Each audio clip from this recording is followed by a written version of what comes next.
आज का जो टॉपिक है वो है कोई भी किसी भी तरह के इम्यून सिस्टम के बारे में बात करते हैं। और जब कोई भी किसी भी तरह के इम्यून सिस्टम है, उस इम्यून सिस्टम के अंदर बहुत सारी तरह की चीज़ें देखनी पड़ती हैं। सबसे पहले इम्यून सिस्टम का क्लासिफिकेशन के बारे में बात करते हैं। अगर क्लासिफिकेशन की अगर जभी बात करें तो जनरली इम्यून सिस्टम होता क्या है, तो हमारी जो बॉडी होती है उससे कोई भी किसी भी तरह के जो पैथोजन्स हैं उनको जो लड़ते हैं, जो वायरस है, बैक्टीरिया से, फंगस से, तो उसको लड़ने के लिए जो एक अगेंस्ट में जो एबिलिटी होती है, जो योग्यता होती है बॉडी की, वो एक इम्यून सिस्टम हो जाती है।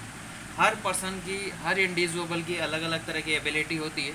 और जिस तरह से अगर बात की जाए तो कोई भी किसी भी तरह का, और सेकंड डेफिनेशन की अगर बात करें इम्यून सिस्टम की, तो कोई भी किसी भी तरह की जो एंटीजन और एंटीबॉडी रिएक्शन होती है, जो वो भी एक तरह का इम्यून सिस्टम का ही एक डेफिनेशन। जनरली अपन बात करते हैं कि इम्यून सिस्टम को दो तरह से डिवाइड करते हैं अपन, एक नेचुरल और एक एक्वायर्ड। नेचुरल की अगर जब भी बात करते हैं, ये एक इनेट इम्यूनिटी बोला जाता है और नॉन स्पेसिफिक होती है। और एक्वायर्ड की बात की जाए, ये स्पेसिफिक हो जाती है। दो तरह की है दोनों, नेचुरल और एक्वायर्ड। एक होमरल्स और सेल मेडिएटेड है, ये भी होमरल और सेल मेडिएटेड है। फ़र्क क्या है? फ़र्क इतना सा है कि जो नेचुरल है, वो नेचुरल के अंदर जो होमरल रेस्पॉन्स है, वो कोई भी किसी भी तरह का जो बॉडी का जो फ्लूइड्स आ जाता है, जैसे सीरम्स है, जैसे कोई भी किसी भी तरह का और बॉडी फ्लूइड्स है, उसके सोल्यूबल फैक्टर जनरली इंक्लूड्स हो जाते हैं। जैसे एग्जांपल की अगर बात करें तो कॉम्प्लीमेंट सिस्टम और इंटरफेरेंस सिस्टम की बात करते हैं। इसी वीडियो के अंदर देखा जाएगा कि कॉम्प्लीमेंट सिस्टम जनरली होता क्या है। सेकंड अगर बात करें तो सेकंड जो सिस्टम है वो है सेल मेडिएटेड रेस्पॉन्स, और वो है जिस सेकंड जो सिस्टम है, सेकंड सिस्टम है जैसे cell mediated response. Cell mediated response के अंदर आता है जैसे न्यूट्रोफिल्स है, कोई भी किसी भी तरह के मोनोसाइट्स है, और मैक्रोफेजेस, ये सारे के सारे WBC। उसके बाद में एक्वायर्ड स्पेसिफिक की अगर जभी बात करते हैं, ये भी दो तरह का होता है, एक होमरल्स और एक सेल मेडिएटेड। नाम से पता चल रहा है कि होमरल्स की अगर जभी भी बात करते हैं, वो बी लिम्फोसाइट्स और एंटीबॉडीज़ का फॉर्मेशन करता है, जैसे IgG, IgA, सभी के अंदर अलग अलग तरह की एंटीबॉडीज़ होती है और सभी का इफेक्ट अलग अलग तरह से होता है। जैसे कोई भी किसी भी तरह के कोलेस्ट्रॉम की बात की जाए, मिल्क की बात की जाए, उसके अंदर IgA एंटीबॉडीज़ होती है। और जो प्लेसेंटा की अगर बात की जाए, जैसे कोई भी किसी भी तरह का जो चाइल्ड का जो बर्थ होता है, बर्थ के समय जो एक मदर और जो चाइल्ड के बीच में जो सेपरेशन होता है, वो एक IgG वहाँ पे ये रहता है प्लेसेंटा से। सेल मेडिएटेड की अगर जब भी बात करते हैं, टी लिम्फोसाइट जनरली इंक्लूड्स हो जाता है, सेलुलर रेस्पॉन्स करता है जनरली इसके अंदर। उसके बाद में नेक्स्ट अपन बात करते हैं कि कोई भी किसी भी तरह के नेचुरल इम्यून सिस्टम और एक्वायर्ड इम्यून सिस्टम का डिफरेंस क्या है जनरली। तो नेचुरल की अगर बात की जाए तो नेचुरल नाम से पता चल रहा है कि ये बर्थ के समय जब जन्म होता है, जन्मजात के समय जो बीमारी रहती है, वो नेचुरल्स इम्यून सिस्टम के अंदर इंक्लूड्स हो जाता है। एक्वायर्ड की अगर जब भी बात करते हैं, ये एक माइक्रो ऑर्गेनिज्म आफ्टर बर्थ के बाद में आ जाता है, कोई भी किसी भी तरह का। ये स्पेसिफिक नहीं होता, ये स्पेसिफिक हो जाता है। मतलब खुद की चीज़ को पहचान लेता है, ये पहचान नहीं पाता। मतलब खुद की चीज़ को पहचान लेता है, खुद की चीज़ पे अटैक नहीं कर पाता। स्पेसिफिक का मतलब ये है दूसरों की चीज़ पे अटैक करता है, जबकि ये पहचान नहीं पाता, नॉन स्पेसिफिक होता है। थर्ड पॉइंट से कि ये एबल्स होता है कोई भी किसी भी तरह के रिकॉग्नाइज करने के लिए और एक रेस्पॉन्स करने के लिए एक इमीडिएटली, और किसी भी तरह का फॉरिजन सेल। मतलब ये हुआ कि अगर कोई भी किसी भी तरह की जो फॉरिजन बॉडी आती है, कोई दूसरी बॉडी आ जाती है, तो उसको पहचान लेता है, उसको एक रिकॉग्नाइज नहीं कर पाता ये, और ये एक मोर कॉम्प्लेक्स हो जाता है। रिक्वायर्ड टाइम इसको डेवलपमेंट करने में लिए एक फुली टाइम्स चाहिए। उसके बाद में नेक्स्ट अपन बात करते हैं कॉम्प्लीमेंट सिस्टम के बारे में बात करते हैं। तो कॉम्प्लीमेंट सिस्टम के अंदर 20 तरह के प्लाज्मा प्रोटीन हैं जो इनेट इम्यूनिटी का में पार्टिसिपेट करते हैं। और वर्ड कॉम्प्लीमेंट्स की अगर जब भी बात करते हैं तो इसका मतलब होता है इनेंस और कॉम्प्लीमेंट्स।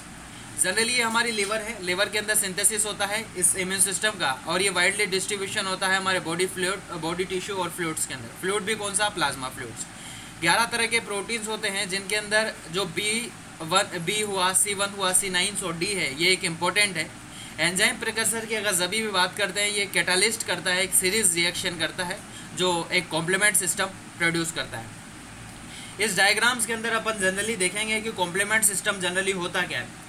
AK जीन्स के अंदर जो डायग्राम दे रखा है बुक के अंदर, वो एक कॉम्प्लीमेंट सिस्टम का एक छोटा सा डायग्राम दे रखा है, जिसके अंदर तीनों के तीनों जो पाथवे हैं, एक antigen antibodies pathway, classical pathway जिसको बोला जाता है, बैक्टीरिया एंडोटॉक्सिन जिसको अल्टरनेट पाथवे बोला जाता है, थर्ड है लैक्टोज पाइसेज जिसको मेनोज बाइंडिंग पाथवे बोला जाता है। ये जो पाथवे AK जेन के अंदर दे रखा है वो बहुत सिंपल है। वहाँ पे अपन याद तो कर सकते हैं चीज़ों को, पर वहाँ पे समझ नहीं सकते कि किस तरह से प्रोसेस होता है।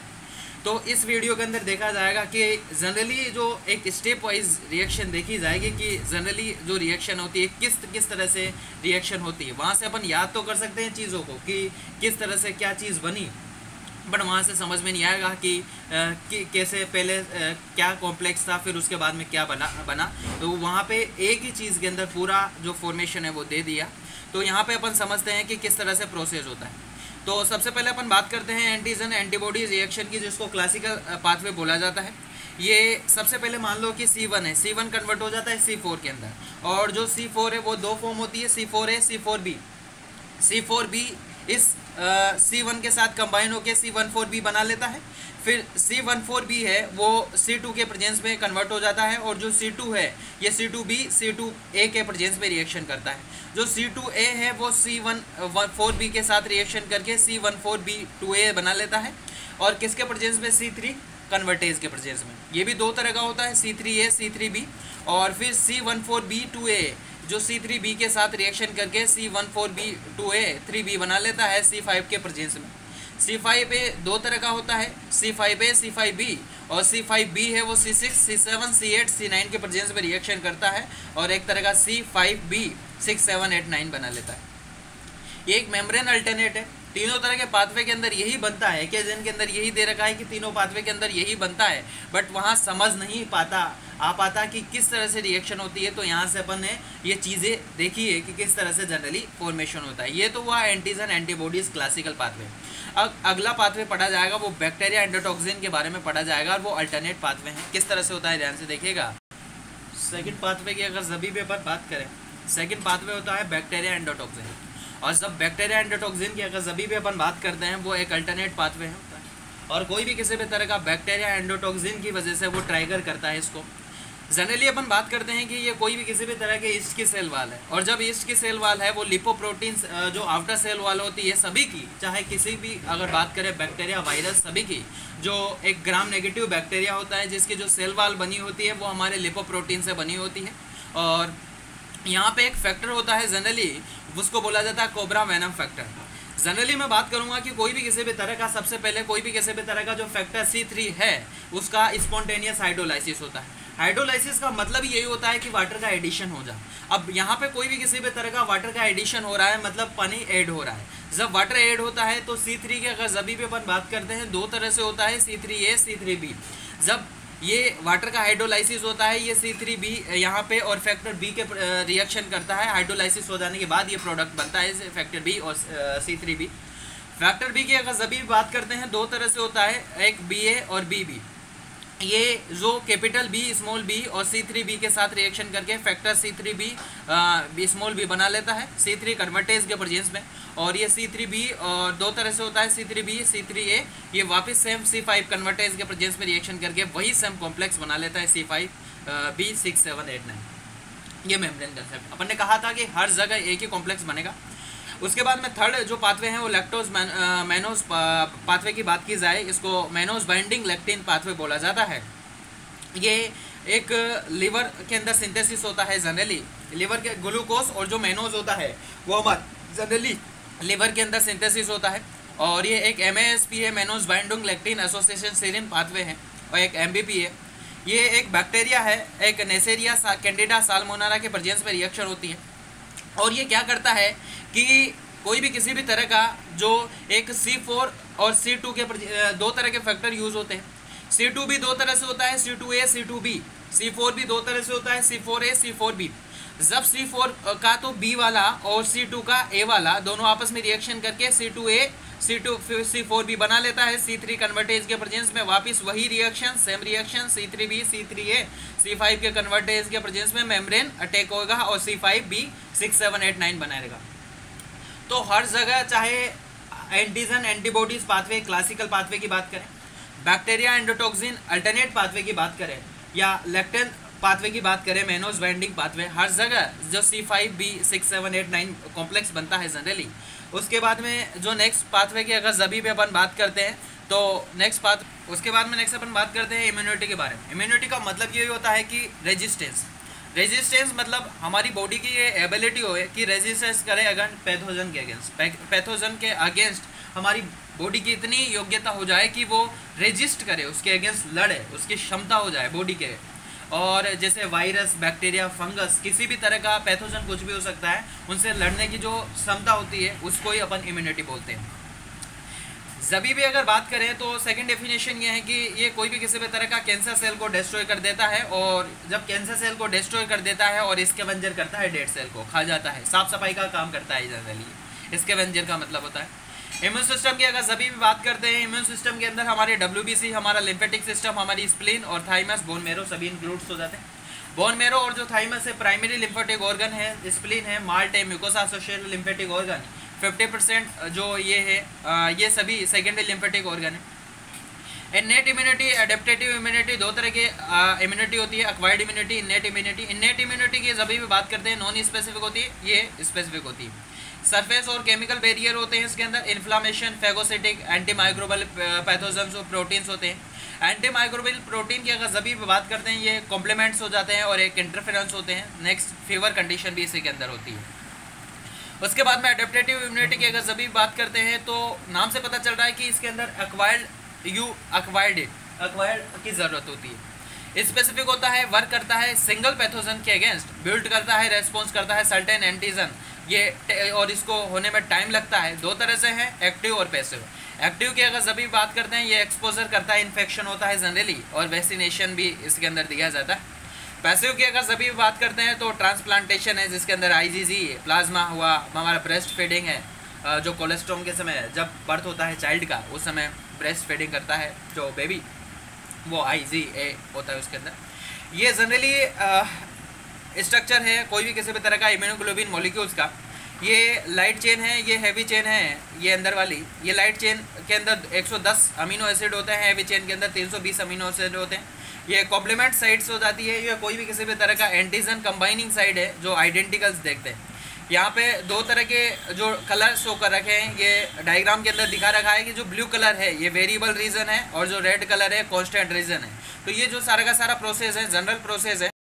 उसके बाद में जो नेक्स्ट प्रोसेस है वो ब्लॉकेज के बारे में बात करते हैं। ब्लॉकेज के बारे में अगर सभी बात करते हैं तो एबनॉर्मल ईसीजी की अगर सभी पे बात करें तो क्लासिफिकेशन की अगर सभी बात करते हैं तो एबनॉर्मल ईसीजी है उसको क्लासीफाई किया गया 4 तरह से। एक हार्ट ब्लॉक होती है, उसके अंदर न्यू राइदमिक सेंटर हो जाता है, मायोकार्डिया इंफ्रैक्शन हो जाता है जिसके अंदर ST एलिवेट्स का जो कर्व है वो एलिवेट्स हो जाता है, ST कर्व इफेक्ट हो जाता है, change in the ionic concentration. और नेक्स्ट है कि हार्ट ब्लॉक हो जाता है। डेफिनेशन की अगर सभी भी बात करते हैं हार्ट ब्लॉक की हार्ट ब्लॉक की डेफिनेशन क्या है, तो जनरली होता क्या है कि जब कोई भी किसी भी तरह के ऐसे नोड्स है हमारा जो साइनोएट्रियल नोड्स हैं उससे जब इम्पल्स जनरेट हो जाती है तो वो एक उसका जो डिस्ट्रीब्यूशन होता है वो नॉर्मल डिस्ट्रीब्यूशन हो जाता है, नॉर्मल ट्रांसमिशन करती है, तो वो नॉर्मल ईसीजी के अंदर जनरली इंक्लूड्स हो जाता है। ये डायग्राम से यहाँ पे दिखा रखा है कि किस तरह से एवी ब्लॉक हो जाता है। ये फर्स्ट स्टेज है, सेकंड स्टेज है, ये थर्ड स्टेज है। यहाँ पे अगर फर्स्ट स्टेज की बात करूँ TQ प्रोलोंगेशन कॉन्स्ट्रक्ट हो जाता है, मतलब जो TQ का जो फेज़ है वो बढ़ जाता है। PQ का इंटरवल जनरली 200 mg होता है, 5 स्मॉल पॉक्स हो जाते हैं। टाइप सेकंड के अंदर पढ़ेंगे अपन कि mobile right second first second पढ़ेंगे और ये चीज़ें समझ में नहीं आती इस तरह से। यहाँ पे जनरली लॉन्ग बढ़ जाता है फेस। और यहाँ थर्ड की बात की जाए तो पूरी तरह से एवी ब्लॉक हो जाता है, और ये अगर पूरी तरह से वो लॉक हो जाता है तो कंपेजिस और एक बरेला और एक बर्जन डेपिया फैक्टर हो जाता है, जो कोई भी किसी भी तरह का डिस्पेनिया और टायर्डनेस हो जाते हैं। कांस्टेंट हो जाता है यहाँ पे PQ और QQ इंटरवल्स। तो ये जो डायग्राम से चीज़ें समझ में नहीं आती तो अपन इसको थ्योरी में पढ़ते हैं कि किस तरह से चीज़ें देखी जाती है और किस तरह से प्रोसेस होता है। ध्यान से देखिएगा। जैसे उसकी अगर सभी बात करते हैं कोरोनरी आर्टरी डिजीज़ है, कोरोनरी आर्टरी डिजीज़ की अगर सभी बात करते हैं वहाँ पे एक ब्लड सप्लाई घट जाती है। और जब ब्लड सप्लाई कहाँ घट जाती है, मायोकार्डियम। मायोकार्डियम का मतलब है हमारे हार्ट के अंदर ब्लड की सप्लाई घट जाती है। जब ब्लड की सप्लाई घट जाती है तो 3 तरह के से ब्लॉक हो सकते हैं। या तो ऐसे नोड्स के अंदर भी ब्लॉक आ सकता है, साइनोएट्रियल के नोड्स के अंदर, AV नोड्स के अंदर भी ब्लॉक आ सकता है, एट्रियोवेंट्रिकल्स के अंदर, बंडल ऑफ ब्रांचेस के अंदर भी ब्लॉक आ सकता है, किसी के अंदर भी ब्लॉक आ सकता है। नेक्स्ट अपन बात करते हैं एट्रियल एरिथमिक कंपेयर्ड की बात की जाए। 3 तरह के प्रोसेस है, एट्रियल ट्रेकिकार्डिया। ट्रेकिकार्डिया का मतलब होता है कि हार्ट बीट का बढ़ जाना। अनॉर्मली पेशेंट के अंदर या नॉर्मली पर्सन के अंदर जो हार्ट बीट्स हो जाती है 1 मिनट्स के अंदर, कोई भी किसी भी तरह का जो नॉर्मल इंसान होता है वो 72 से 75 बार सांस लेता है जनरली, 72 से 75 टाइम्स उसके अंदर ब्रीदिंग हो जाती है बॉडी के अंदर। बट ट्रैकीकार्डिया एक ऐसी कंडीशन हो जाती है जिसके अंदर 100 से ज़्यादा टाइम्स, 100 से ज़्यादा ब्रीथिंग हो जाती है 1 मिनट के अंदर। एक और चीज़ पढ़ते हैं अपन, ब्रेडिकार्डिया। ब्रेडिकार्डिया के अंदर क्या होता है, 60 से भी कम तरह की ब्रीथिंग हो जाती है बॉडी के अंदर, और उस कंडीशन को ब्रेडिकार्डिया कंडीशन बोला जाता है। तो यहाँ पे देखेंगे सेकंड एट्रियल फ्लक्चर है, थर्ड अपन बात की जाएगी एट्रियल फिब्रिलाइजेशन के बारे में बात करेंगे। इसी के अंदर वीडियो के अंदर देखेंगे कि फिब्रिलाइजेशन जनरली होता क्या है। तो सबसे पहले देखते हैं कि rate of discharge atrial impulse की बात करते हैं। तो एट्रियल ट्रैकीकार्डिया के अंदर 200 BPM होता है। इसके अंदर अगर बात की जाए फ्लक्चर के अंदर तो 250 से 350 BPM के बीच में होता है, और एट्रियल फिब्रिलाइजेशन की अगर सभी भी बात करते हैं तो इसके अंदर 350 से 500 BPM हो जाता है। टाइप ऑफ एट्रियल कॉन्ट्रैक्शन की अगर सभी बात करते हैं, इसके अंदर एट्रिया रेस्पॉन्स करता है और रेगुलर रेस्पॉन्स करता है एट्रिया। इसके अंदर पार्शियली रिफ्रैक्टरी सिस्टम एट्रिया का रेस्पॉन्स करता है, और इसके अंदर जनरली होता क्या है कि कोई भी किसी भी तरह का जो रिफ्रैक्टरी पीरियड्स होता है एट्रिया का, मसल्स फाइबर का, वो बढ़ता है, और जब वो बढ़ जाता है कि एट्रिया वो स्लो कर जाता है, और जब स्लो हो जाता है तो ऑसिलेशन, उसको फिब्रिलाइजेशन बोला जाता है। एट्रिया और वेंट्रिकल्स का रेशियो देखते हैं। एट्रियल ट्रैकीकार्डिया के अंदर एक रेशियो 1 होता है एट्रिया और वेंट्रिकल्स का। इसके अंदर एट्रियल फ्लक्चर के अंदर एट्रिया वेंट्रिकल्स का रेशियो 2:1 होता है, और इसके अंदर एट्रियल फिब्रिलाइजेशन के अंदर 2 या 3:1 होता है। इसी फाइंडिंग की अगर सभी पे बात करते हैं, ये एक इंपॉर्टेंट पॉइंट्स है। अगर सभी भी बात करें एट्रियल ट्रैकीकार्डिया की, तो इसके अंदर सभी तरह के जो टाइम इंटरवल्स है, जैसे PQ इंटरवल्स और TP इंटरवल्स, वो छोटे हो जाते हैं। और सेकंड कंडीशन ये हो जाती है कि जो T वेव है वो मर्ज हो जाती है P के साथ। भाई नेक्स्ट कार्डिक साइकिल हुई, नेक्स्ट कार्डिक साइकिल के अंदर क्या हुआ कि जो P वेव है वो T वेव के साथ मर्ज हो जाती है। करेक्ट, एक कंडीशन तो ये। दूसरी कंडीशन कि PR जो इंटरवल्स है और जो TP इंटरवल्स है वो दोनों छोटे हो जाते हैं। नेक्स्ट अपन बात करते हैं एट्रियल फ्लक्चर की। तो इसके अंदर क्या हो जाता है, जनरली ट्रैकीकार्डिया कंडीशन दिखती है अपन को, हार्ट बीट बढ़ जाती है। Second degree type of heart block हो जाता है, वो इसी के अंदर होता है। स्पेशली एक वैगनबैंग फिनोमिना होता है इसके अंदर, जो 2:1 एक हार्ट बीट्स हो जाती है। उसके बाद में नेक्स्ट अपन बात करते हैं इसके एट्रियल फिब्रिलाइजेशन के बारे में। तो इसके अंदर क्या हो जाता है कि एब्सेंस हो जाती है P वेव। P वेव होती नहीं है जनरली, एब्सेंट हो जाती है पूरी तरह से, है ना। और सेकंड कंडीशन है कि अपीयरेंस हो जाता है कोई भी किसी भी तरह का फिब्रिलाइजेशन। अभी अपन ने देखा कि फिब्रिलाइजेशन होता क्या है जनरली, तो वो फिब्रिलाइजेशन होता है, नाम से पता चल रहा है कि एट्रियल फिब्रिलाइजेशन है, तो फिब्रिलाइजेशन तो होना ही है। और जब फिब्रिलाइजेशन हो जाता है तो वेव जनरेट हो जाती है और कांस्टेंट हो जाती है एक वेव, और इसके अंदर जो हाइट और जो विड्थ है, जिसकी वजह से फिब्रिलाइजेशन हो जाने की वजह से 2 चीज़ों पे फर्क पड़ता है। क्या कि उसकी जो हाइट और जो विड्थ हो जाती है वो दोनों चीज़ें कांस्टेंट हो जाती है। थर्ड है कि जो कॉम्प्लेक्स है वो एक इनरेगुलर कॉम्प्लेक्स हो जाता है, मतलब एक रेगुलर टाइम नहीं होता, रुक रुक के। जो जनरली अपन ECG का जो स्ट्रक्चर पढ़ते हैं PQRS T वेव, वो एक इरेगुलर हो जाता है, और किसी भी तरह की जो T वेव है वो T वेव इसके अंदर जनरली नहीं देखता। तो ये जो सारा का सारा प्रोसेस अपन ने पढ़ा था, ये कोई भी किसी भी तरह के 2 टॉपिक क्लियर हुए इस वीडियो के अंदर। एक पहला टॉपिक है इम्यूनिटी के बारे में, और इम्यूनिटी के एक्वायर्ड इम्यूनिटी पढ़ी अपन ने, और सेलुलर इम्यूनिटी पढ़ी, और होम रल्स और वो सारी चीज़ें पढ़ी अपन ने। और नेक्स्ट अपन ने पढ़ा कि कोई भी किसी भी तरह का जो एक कॉम्प्लीमेंट सिस्टम हो जाता है, वो कॉम्प्लीमेंट सिस्टम भी अपन ने पढ़ा कि वो क्या होता है। नेक्स्ट अपन ने हार्ट ब्लॉक पढ़े कि किस तरह से हार्ट ब्लॉक हो जाता है, फिर एट्रियल रिदमिक सेंटर पढ़े। तो ये जो सारी की सारी 2 पॉइंट्स क्लियर हो जाते हैं। एक तो हार्ट ब्लॉक कितने तरह के होते हैं, हार्ट ब्लॉक टॉपिक क्लियर हो जाता है, और एक इम्यूनिटी इस टॉपिक से वीडियो से क्लियर हो जाती है। Thank you.